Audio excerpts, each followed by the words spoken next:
Lisa Martinez rubbed her tired eyes and stared at the screen in front of her. She had been working the night shift on the communications deck for 6 hours straight. The deep space research ship Endeavour was floating quietly through empty space, far from Earth and far from anything interesting. Most nights were like this, boring, quiet, nothing but the soft of the ship's engines and the distant stars. She was about to take another sip of her cold coffee when something made her stop. A sound. Not from the ship, but from her headphones. It was faint, almost lost in the background noise, but it was there, a pattern. A signal. Lisa sat up straight and adjusted her equipment. The signal was weak but steady. It was coming from somewhere far away, much farther than any human ship could travel. She had never heard anything like it before. "Computer, run analysis on incoming signal," she said quietly. The computer's voice was calm and neutral. "Signal detected, origin unknown. Pattern suggests artificial transmission, not matching any known human communication protocols." Lisa's heart started beating faster. In 3 years of working on deep space missions, she had never found anything like this. She quickly started recording everything and began running more tests. The signal was definitely not random noise. It had structure, patterns, mathematics. Someone or something was trying to communicate. She reached for the come button to call Captain Sullivan, then stopped. It was the middle of the night shift. The captain was probably sleeping. Maybe she should wait until morning and run more tests first. But something about the signal felt urgent. Lisa made her decision and pressed the come button. "Captain Sullivan to communications deck, please." Priority signal. Within 5 minutes, Captain Jake Sullivan arrived on the communications deck. He was a tall man with gray hair and tired eyes, but he was always alert when his crew needed him. Behind him came Dr. Peter Kim, the ship's language specialist, still putting on his uniform jacket. "What do you have, Martinez?" Captain Sullivan asked.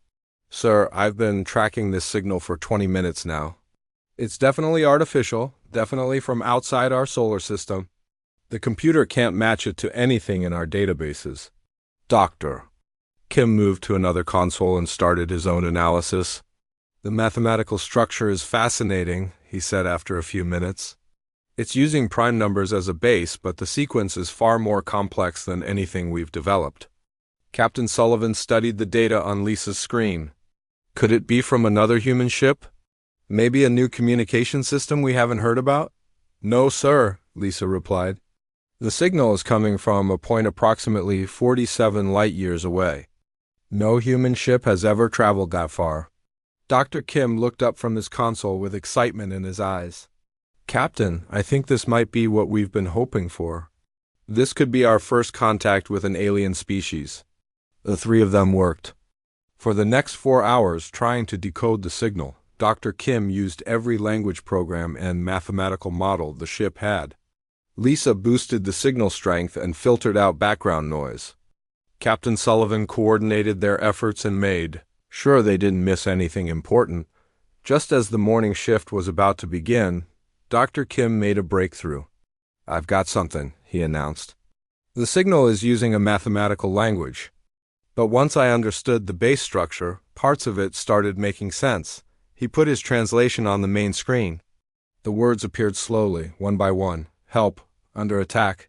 Coordinates follow, harvesters consuming worlds. Only respond if quantum manipulation technology available. Species without quantum technology should not attempt rescue. Too dangerous for primitive civilizations." The communications deck went silent. Lisa stared at the words on the screen. Dr. Kim ran the translation program again to make sure it was correct. Captain Sullivan read the message 3 times. "Quantum manipulation technology," Dr. Kim said quietly. "We don't have anything like that. Our fastest ships use basic fusion drives. We're barely able to travel between star systems." "The message says primitive civilizations shouldn't attempt rescue," Lisa added. "They're talking about us." Captain Sullivan walked around the communications deck, thinking. The morning shift crew was starting to arrive, and soon the whole ship would know about the message. He would have to make a decision. "What else can you tell me about the signal?" he asked. Dr. Kim checked his notes. The coordinates point to a star system about 6 weeks away at maximum drive. The signal is definitely a distress call. Someone called the Kethver is asking for help against something called the Harvesters. And they specifically said not to come if we don't have this quantum technology? Yes, sir, the translation is very clear about that. Captain Sullivan stopped walking and looked at both of them. Martinez, can you tell if other ships or civilizations received this message? Lisa ran a quick scan. The signal is broadcast in all directions, sir. If there are other space-traveling species out there, they probably received it too. And if they have this quantum technology the message mentions, they would be better equipped to help than we are. Yes, sir, Dr. Kim agreed. We would be flying into a situation we're not prepared for, against an enemy we know nothing about, to help people we've never met. Captain Sullivan was quiet for a long moment. Through the communications deck windows, he could see the stars stretching away in all directions. Somewhere out there, people were asking for help. It didn't matter that the message wasn't meant for humans. It didn't matter that they were probably not advanced enough to make a difference. Martinez, send a message to command. Tell them we've received an alien distress signal and are investigating. Dr. Kim, I want you to learn everything you can about these Kethver and these harvesters from the signal. Sir, Dr. Kim said carefully, are you considering responding to the distress call? Captain Sullivan looked at the message on the screen one more time. The words "too dangerous for primitive civilizations" seemed to glow brighter than the rest. Dr. Kim, he said, in my experience, the right thing to do is usually the dangerous thing to do. Begin preparations for a course change. We're going to answer that call. The Endeavour changed course 12 hours after receiving the distress call. Chief Engineer Danny Rodriguez stood in the engine room, watching the fusion reactor strain against its safety limits. The ship was not built for this kind of long distance. Travel at maximum speed. How long can we maintain this speed? Captain Sullivan asked over the CUM system. Danny wiped sweat from his forehead and checked the readouts again. Maybe 5 weeks if we're lucky, Captain. The reactor is running hot, and we're using fuel faster than we planned. If something breaks down, we might not make it. Do what you can to keep us moving, Rodriguez. People are counting on us. Danny looked at his small engineering team. They were all volunteers from different departments who knew basic mechanical work. None of them had signed up for a rescue mission to an alien world, but they were all working hard to keep the ship running. All right. Everyone, Danny said to his team. We need to make this old ship do things it was never designed to do. Let's get creative. On the navigation deck, Amy Foster was having her own problems. The star charts from the alien message were unlike anything humans had ever seen. The coordinates were accurate, but the method of space travel the aliens used was completely different from human technology. It's like trying to read a map drawn by someone who flies instead of walks, she explained to Dr. Kim. They think about space in 3 dimensions all the time. We still think like we're traveling on flat ground. Dr. Kim was working day and night to understand more alien transmissions. Every few hours, they picked up new messages from the Kethver system. Each message was more desperate than the last. I'm getting better at understanding their language, he told Captain Sullivan during a briefing. But the news is not good.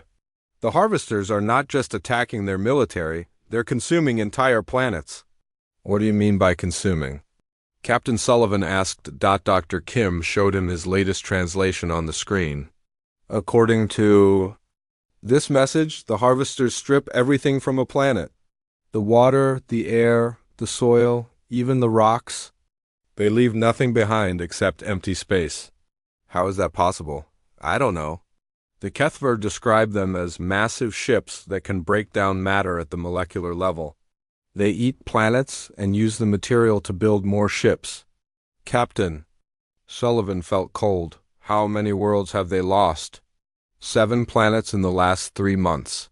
The Kethver had 12 colonies in their system. Now they have 5, and those are under attack. While Dr. Kim worked on translations, Security Chief Carlos Lopez was training the crew for combat. The Endeavour was a research ship with only basic defensive weapons. Most of the crew were scientists who had never been in a fight.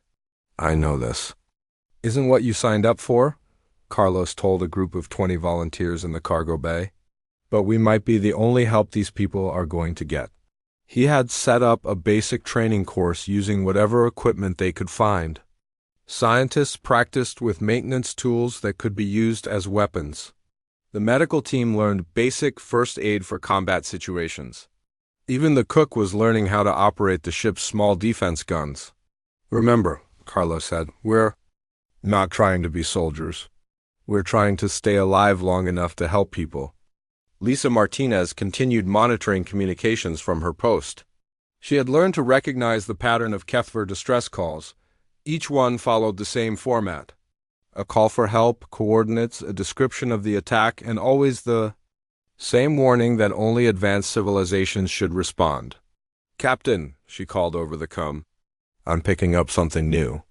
Captain Sullivan arrived at the communications deck within minutes. What do you have? It's not from the HFY. Lisa said, it's a response to their distress call. From someone else. Dr. Kim joined them and listened to the new signal. After a few minutes, he looked up with a troubled expression. It's from a species called the Zentari. They received the HFY distress call. Are they going to help? Captain Sullivan asked. Number. Sir, they're telling the HFY that the situation is too dangerous.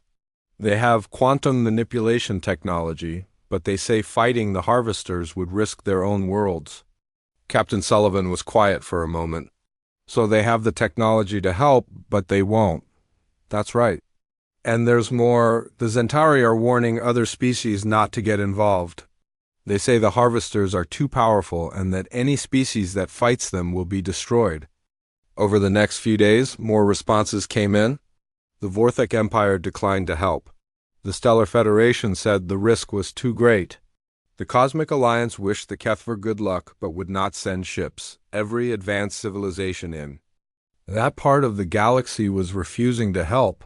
How many species have responded? Captain Sullivan asked during another briefing.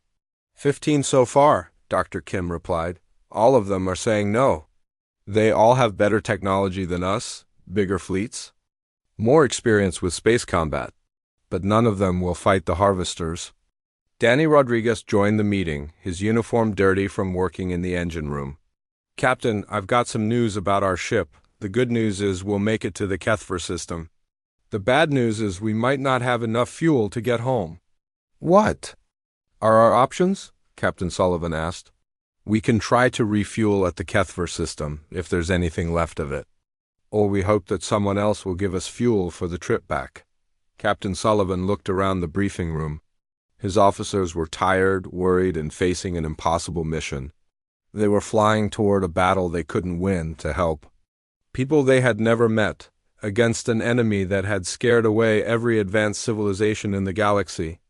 Does anyone want to change course and go home? He asked. The room was silent for a long moment. Then Carlos Lopez spoke up. Sir, my grandmother always told me that when someone asks for help, you help them. She never said anything about checking. Their technology level first, Amy Foster nodded. The navigation is tricky, but we can make it to their system. Danny Rodriguez grinned. The engines will hold together. I'll make sure of that. Dr. Kim adjusted his glasses. I want to meet these HFY people. They seem nice. Lisa Martinez was the last to speak. Captain, I'm the one who found their signal. I'd like to see this through to the end. Captain Sullivan looked at each of them. They were scared, but they were determined. They were going to answer a call that wasn't meant for them, fight an enemy they couldn't defeat, and try to save people they had never seen. All right then, he said. Let's go be heroes. The Endeavour dropped out of faster-than-light travel at the edge of the HFY system. What the crew saw on their screens made them all fall silent. The HFY homeworld was half gone. Amy Foster stared at her navigation display in shock. Captain, that planet, it looks like someone took a giant bite out of it. Captain Sullivan stood on the bridge watching the main screen. Where a normal planet should have been round and whole, this world looked like a partially eaten apple. Huge chunks of the surface were simply missing, leaving empty space behind. Lisa, are you getting any signals from the planet? he asked. Lisa Martinez worked frantically at her communications station. Yes, sir, but they're weak. I'm picking up distress calls from the remaining parts of the world. There are still people alive down there. Dr. Kim ran scans on the planet's condition. Captain, according to these readings, the missing parts of the planet aren't just destroyed. They're completely gone, no debris, no remains. It's like they never existed. How is that possible? Captain Sullivan asked. Before Dr. Kim could answer, Lieutenant Commander Rachel Stone called out from the tactical station. Captain, I'm detecting massive ships on the far side of the planet. They're bigger than anything in our databases. Captain Sullivan moved to the tactical display. What he saw made his blood run cold. 3 enormous ships, each the size of a small city, were attached to the planet's surface like mechanical parasites. They were slowly eating the world from the inside out. Those must be the harvesters, he said quietly. Danny Rodriguez's voice came over the cum from the engine room. Captain, those ships are giving off energy readings that don't make sense. Whatever technology they're using, it's way beyond anything we understand. Captain Sullivan made a decision. Lisa, try to contact the Kethver. Let them know we're here to help. Lisa worked for several minutes before getting a response. When it came through, Dr. Kim quickly translated it for the bridge crew.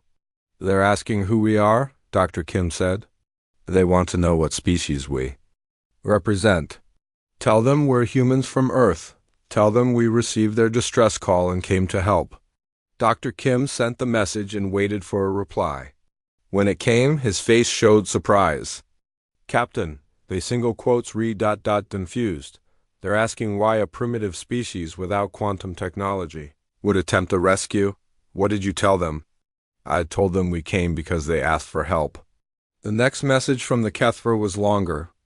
Dr. Kim translated it slowly. They're warning us to leave immediately. They say the harvesters will destroy us easily. They're grateful that we came, but they don't want us to die for them.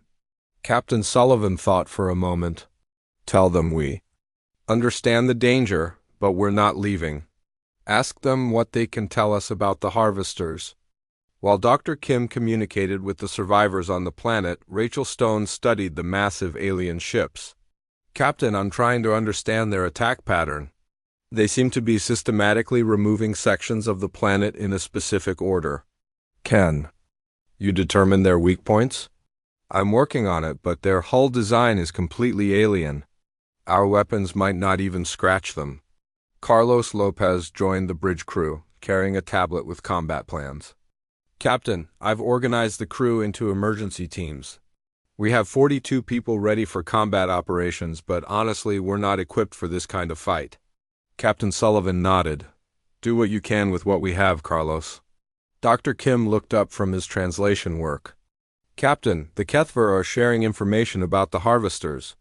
According to them, these ships have been consuming worlds for months. They start by draining the planet's energy, then break down matter at the molecular level. How do we fight? Something like that? The Kethver don't know. They say every species that has tried to fight the harvesters has been destroyed. That's why they specifically asked for help from advanced civilizations. Amy Foster called out from navigation. Captain, I'm detecting movement from the harvester ships. They're turning toward us. The largest of the 3 harvester ships began to separate from the planet's surface. It was a dark, organic-looking vessel covered in what appeared to be mechanical tentacles. As it moved toward the Endeavor, the ship's sensors detected massive energy buildup. They're charging weapons, Rachel Stone announced. Whatever they're planning to hit us with, it's going to hurt. Captain Sullivan looked around his bridge. His crew was scared but determined. They were facing an enemy that had defeated every other species that challenged it. Their small research ship was about to fight 3 massive warships with technology they couldn't understand. All hands, battle stations, he announced over the ship's comm system. This is what we came here to do. Danny Rodriguez's voice crackled over the comm. Captain, I'm rerouting all available power to weapons and shields. The engines are running as hot as I dare push them. Good work, Rodriguez. Lisa, send a message to the Kethver. Tell them to evacuate as many people as possible while we keep the harvesters busy. The first harvester ship fired its weapon. A beam of dark energy struck the Endeavor's shields, causing the entire ship to shake violently. Warning alarms sounded throughout the vessel. Shields down to 60%, Rachel Stone reported. That was just a warning shot. Captain Sullivan gripped his command chair as the ship steadied itself. Return fire, all weapons. The Endeavors. Modest weapons fired at the massive harvester ship.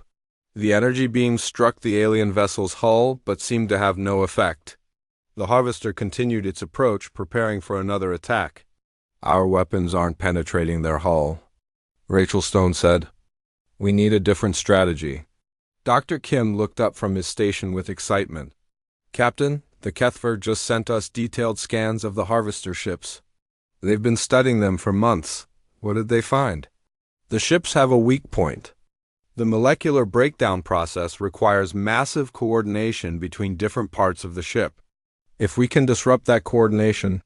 The second harvester ship fired, and the Endeavor shook again. This time, the lights flickered and several systems went offline. Shields down to 30%, Rachel Stone announced. Captain Sullivan made. A decision that would have seemed crazy to any advanced civilization. Amy, plot a course directly toward the largest harvester ship, maximum speed. Sir, that's basically a suicide run, Amy said. I know, do it anyway. As the Endeavor charged toward the massive alien ship, Captain Sullivan turned to his crew. We might not have quantum technology, but we have something those other civilizations don't. What's that, sir? Carlos Lopez asked. Captain Sullivan smiled grimly as the distance to the harvester ship rapidly decreased. We're too stubborn to know when we're beaten. The Endeavor raced toward the massive harvester ship at full speed. Captain Sullivan watched the distance close on his screen while his crew prepared for impact. They had one chance to hit the alien ship's weak point before their own vessel was destroyed. 30 seconds to contact, Amy Foster announced from navigation. Rachel Stone worked frantically at the weapons console. Captain, I'm targeting the coordination nodes that Dr. Kim identified. If we can hit them at the same time, we might disrupt their systems. 20 seconds, Amy called out. The harvester ship fired its main weapon directly at the approaching human vessel. The dark energy beam struck the Endeavor's failing shields and tore through them completely. The ship's hull began to crack under the assault. Hull breach on Deck 3, Carlos Lopez reported. Emergency teams are sealing it now. 10 seconds.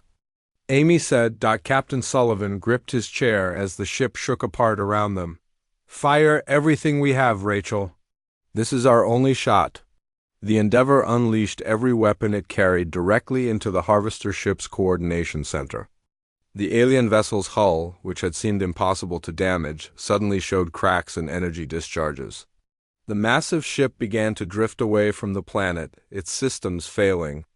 We did it, Rachel Stone said in amazement. The harvester ship is disabled, but their celebration was short. The other two harvester ships had detached from the planet and were moving toward the small human vessel. Both ships were charging their weapons.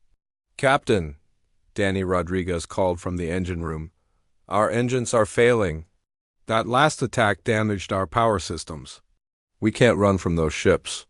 Dr. Kim looked up from his communications station. With excitement, Captain, something's happening. I'm receiving messages from all across this part of the galaxy. What kind of messages? Other species are asking about us. They want to know how a primitive species managed to disable a harvester. Ship, word is spreading fast. Lisa Martinez joined the conversation. Sir, I'm picking up transmissions from the Zentari, the Vorthek Empire, and at least 6 other civilizations. They're all talking about what we just did. Captain Sullivan was confused. Why does that matter? We still have 2 harvester ships. About to destroy us. Dr. Kim smiled as he read more translations. Because, sir, we just proved that the harvesters can be beaten. Every other species thought it was impossible. Now they're reconsidering their decision not to help. The first of the remaining harvester ships fired its weapon at the damaged Endeavor. The energy beam struck the ship's hull and sent it spinning. Out of control. More systems failed, and the lights went out on several decks. We can't take another hit like that, Danny Rodriguez reported. Just as the second harvester ship prepared to fire, something unexpected happened. Amy Foster called out from navigation, "Captain, I'm detecting multiple ships dropping out of faster-than-light travel, big ships." On the main screen, a fleet of alien vessels appeared. The ships were sleek and powerful, with technology far beyond anything humans had ever seen. Leading the fleet was a massive warship that dwarfed even the harvester vessels. Dr. Kim worked quickly to translate the incoming communications. "Captain, it's the Zentari fleet. They're here to help." "I thought they said it was too dangerous." Captain Sullivan said they did. "But their commander is saying that if a primitive species like humans is willing to fight the harvesters, then advanced civilizations have no excuse for hiding." The Zentari fleet engaged the two remaining harvester ships with weapons that made the Endeavor's guns look like toys. Brilliant energy beams and quantum torpedoes struck the alien vessels, causing massive explosions. More ships began arriving. The Vorthic Empire sent a squadron of heavy cruisers. The Stellar Federation deployed their battle fleet. Within an hour, over 50 ships from a dozen different species had joined the fight against the harvesters. Dr. Kim continued translating messages from the various fleets. "Captain, they're all saying the same thing. They were inspired by our attack. They're calling us either very brave or very crazy." "Probably both," Captain Sullivan admitted. The combined alien fleets made quick work of the remaining harvester ships. With their advanced weapons and coordinated tactics, they destroyed the massive vessels in less than 30 minutes. The threat to the Kethfer homeworld was over. As the battle ended, Dr. Kim received a priority message. "Captain, the fleet commanders want to speak with you. They're requesting permission to come aboard our ship." "All of them?" "Yes, sir. Apparently, word has spread across the galaxy about the humans who answered a distress call that wasn't meant for them. Everyone wants to meet." U.S. Over the next few hours, representatives from 12 different alien species visited the Endeavor. They toured the ship, met with the crew, and asked endless questions about human culture and thinking. The Zentari admiral was particularly interested in human tactics. "Your attack on the harvester ship made no logical sense," she told Captain Sullivan through a translator. "You charged directly at a superior enemy with damaged weapons and failing shields. No rational species would attempt such a strategy." "Then why did it work?" Captain Sullivan asked. "Because the harvesters are artificial intelligences. They calculate probabilities and plan for logical responses. They never considered that someone might be illogical enough to attempt a direct assault. Your unpredictability confused their systems. The Vorthek commander had a different perspective. We have been fighting defensive wars for centuries," he explained. "We always wait for the enemy to attack first, then respond carefully. Humans seem to prefer offense over defense." "We just did what felt right," Captain Sullivan replied. The various alien species began sharing technology and information with the humans. Danny Rodriguez found himself working with Centauri engineers to repair the Endeavor using advanced alien materials. Amy Foster learned new navigation techniques from Vorthak pilots. Lisa Martinez established communication protocols. With 6 different species, Dr. Kim was busiest of all, learning new languages and helping establish diplomatic relationships between species that had never worked together before. The Kethfer were especially grateful. Their leader, who called himself First Speaker, visited the Endeavor personally to thank the human crew. "You came when no one else would," First Speaker told Captain Sullivan. "Your species answered our call even though we warned you away. We will never forget this kindness." "We just did what anyone should do when someone asks for help, Captain," Sullivan replied. First Speaker's translator made a sound that Dr. Kim interpreted as laughter. "Captain Sullivan, we have learned much about the galaxy in recent months. Very few species do what anyone should do. Most do what is safe to do." As the Endeavor prepared to leave the Kethfer system, now escorted by ships from the new alliance, Captain Sullivan reflected on what had happened. They had come to answer a distress call and ended up starting an interstellar alliance. Captain, Lisa Martinez called from communications. I'm receiving another distress call. It's from a species called the Morvani. They're under attack by something called the Shadow Fleet. Captain Sullivan looked at his crew. They were tired, their ship was damaged, and they had just survived their first space battle. By any logical measure, they should return to Earth and let someone else handle the new crisis. Dr. Kim, he said, does the message say anything about primitive species staying away? Dr. Kim checked the translation. Yes, sir. They specifically warn that only advanced civilizations should respond. Captain. Sullivan smiled. Amy, plot a course for the Morvani system. It looks like we have another call to answer. 3 months later, the Endeavour arrived at the Morvani system with the largest fleet ever assembled in the galaxy. Ships from 15 different species traveled together, sharing technology and tactics they had learned from working with humans. Captain Sullivan stood on the bridge of his rebuilt ship and watched the alien fleet around him. The Endeavour looked nothing like it had when they first answered the HFY distress call. Zentari engineers had upgraded their weapon systems.